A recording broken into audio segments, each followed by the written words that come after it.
Thank you very much, Mr. Chair. So let's just go back to points that have already been established. Number one, the statement that you issued were false. You admitted it and you apologized for it last hearing. Number two, you mentioned that your source is from Senate. And Mr. Celis, the law that you have just stated that you sought to use to protect your right and not to reveal your source apparently has been ruled cannot be applied. So therefore, I'm asking you again, dahil may kinalaman na may mabigat po ang kinalaman ang repercussions nito.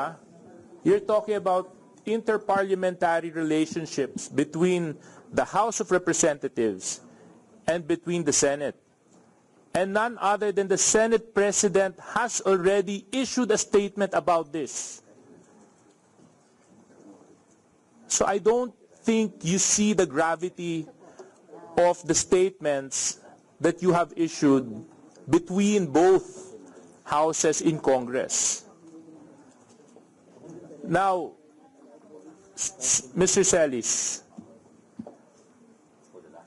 for the last time, please identify your source.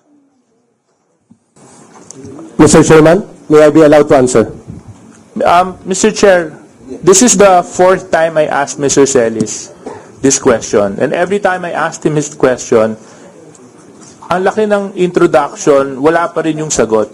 Pwede po ba this time, pag pinagbigyan natin siya magsalita, sabihin niya na po yung pangalan? Kasi kung mag-introduction lang kayo, tapos i-cite nyo na naman, dinisalaw ko na.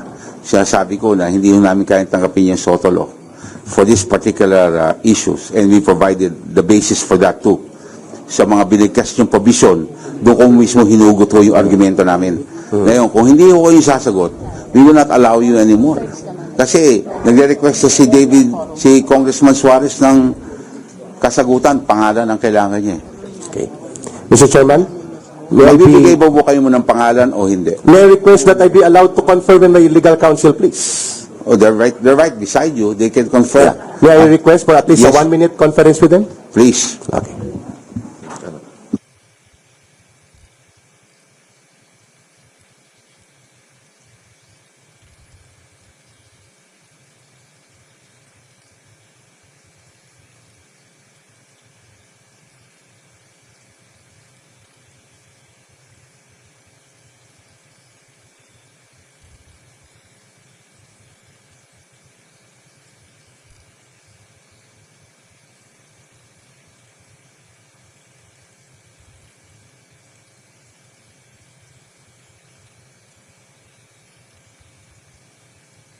Mr. Chairman, Session once again, please. Okay, please proceed.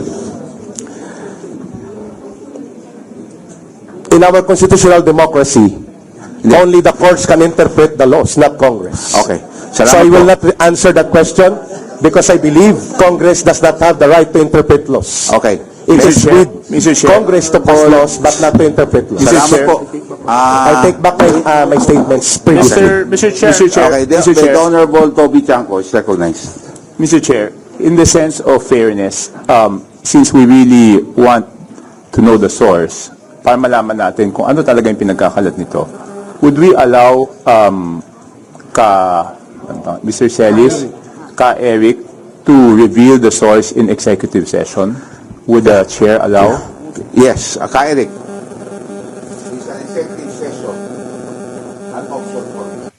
It's an executive session, an option for you. There's a suggestion by the Honorable Toby Chanco of Navotas na kung ayaw niyo po sabihin sa harap ng camera at sa publiko, okay lang ba, executive session? We will call for executive session now. Para lahat ho ng options ay binigay na po namin sa inyo. Eric.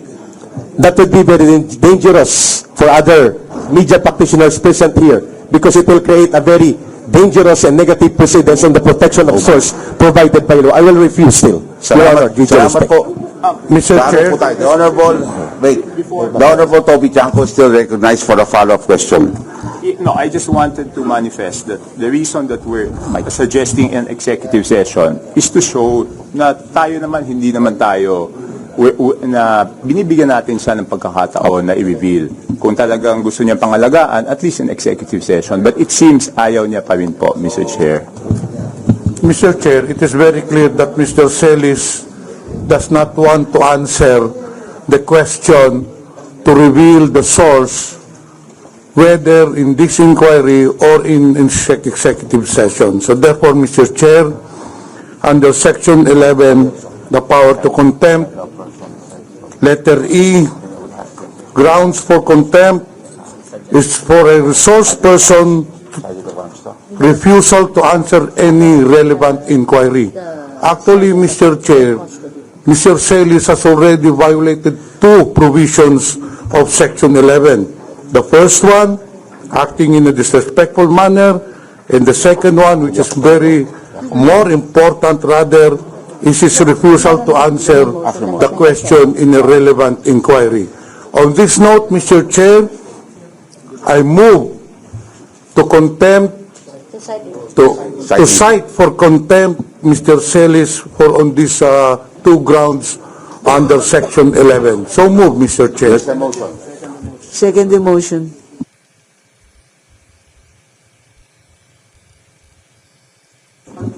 There's a motion, duly seconded. Any objections from any member Mr. Chairman. of this committee?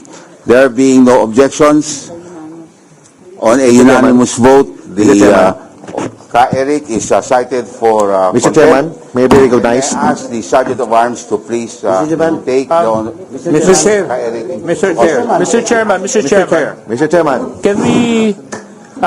can we request the Sergeant at Arms to practice his responsibility after the hearing? Because there's still other details that... Mr. Chair, point of order. Yes, the point of order, the Honorable. The motion was for Mr. Celis to be cited in contempt. And I think there's supposed to be a second motion. There was a second. Yes. No, the motion should be for him to be detained. Where? Because under our law, the contempt of the committee shall be deemed contempt of the House. The person cited in this section may, upon order of the committee, be detained in such place as the chairperson or acting chairperson may designate. In other words, we have to decide where to detain him and for how long, Mr. Chair. That's supposed to be the second motion. Mr. Chair, I believe with regards to the duration, it will be up to this committee to decide, and of course, to Mr. Celis, kung kailan po niya sasagutin yung tanong natin, and then maybe we could lift the contempt. But as long as hindi pa niya sinasagot yung tanong natin, the contempt will remain. Mr. Chairman, final statement before niyo po kay Kulong. Mr. Chair, I move for Can I have a final a... statement, please? Before po ako magpapakulong, I request the committee. Mr. Chair. Mr. Chair. Mr. Chair. Thank you, Mr. Chair. In an earlier motion, Mr. Chair, we have already approved to cite for contempt Mr. Celis. On this note, Mr. Chair, I move to detain him in the premises of Congress as per our rules on Section 11. So move, Mr. Chair. There's a motion to the second that the chair objections. The motion of the Honorable okay? Mr. Chairman, sir. Mr. Chairman, honorable members of the committee may be given 1 minute, please. Chairman, in relation to this motion, Oh. can I have... Because it is required The Honorable two-thirds for the voto. Paduano, the Honorable Paduano is recognized. Mr. Chairman, ang ano lang, point of inquiry lang, kasi we are not allowed to have a detention for indefinite period of time. So we have to to establish how long. And the lifting of such detention will depend on the members of this committee, of course, with the cooperation of the person in contempt. So we have to establish how long, because we are not allowed to detain indefinite based on so many jurisprudence, Mr. Chairman. Mr. Chair. Mr. Chair.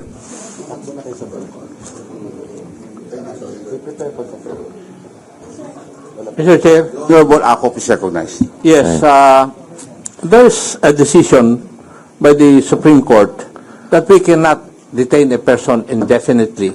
And therefore, may I move that we come up with a definite period for detention insofar as Mr. Celis is concerned. For violation of paragraph C of section 11 of the rules. Hindi, nakalagay dito, 10 days na oh. 10 days. 10 days na nakalagay. 10 days lang. 10 days to 3. The Honorable Akop, would you like to make a motion? May I move that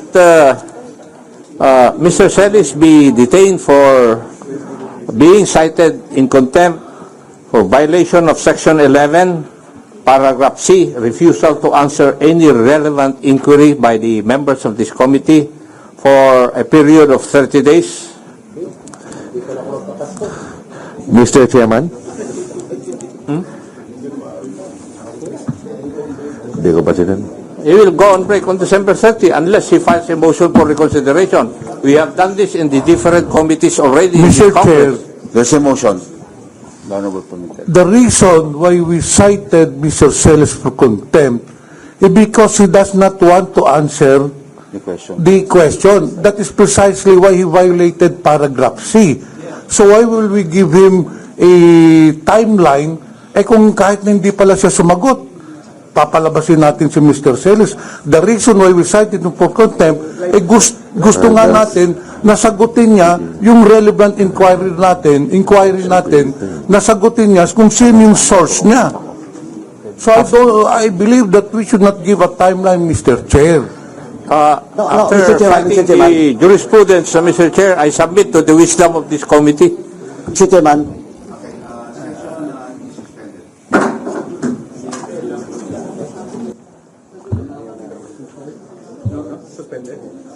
Pero ito, wala pa.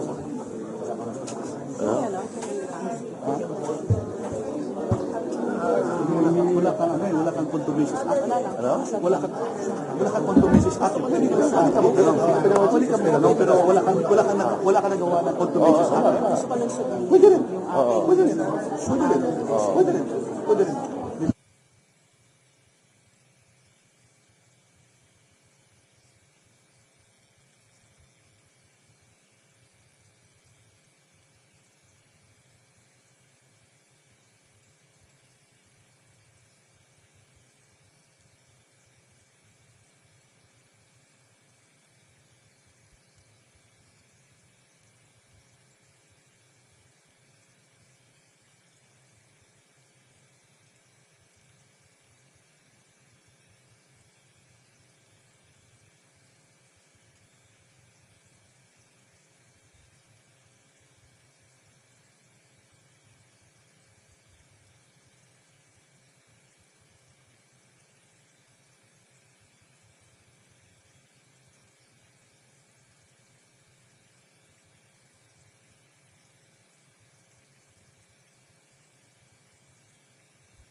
Session resumes. Mr. Chair, Okay, before I acknowledge the Honorable Pimentel, the due process was given to the witness, and he was allowed to speak. And he cited his grounds why, as a matter of fact, we gave him so much airtime that he manifested his refusal to the question of the Honorable Suarez 4 times. And so, that being said, the Chair would like to call the Honorable Pimentel to manifest his the motion on the time frame. Mr. Chair, I would like to amend my previous motion. Therefore, Mr. Chair, I move to detain Mr. Celis, for he was cited in contempt until the adoption of the committee report at the plenary session, Mr. Chair. So move. Okay, so that is also an amendment to the motion of the Honorable Akop early on. There's a motion amending the motion of the Honorable Akop. Any second? Seconded? The Chair hearing no objection. The Chair adopts and approves the motion of the Honorable Johnny Pimentel. So the Sergeant of Arms is hereby directed to enforce the decision of this committee. Mr. Chair, can I make a comment, Mr. Chair? Session suspended. Attorney Tolentino. Thank you for this kangaroo court. Session suspended. Thank you for this kangaroo court. Thank you for this kangaroo court.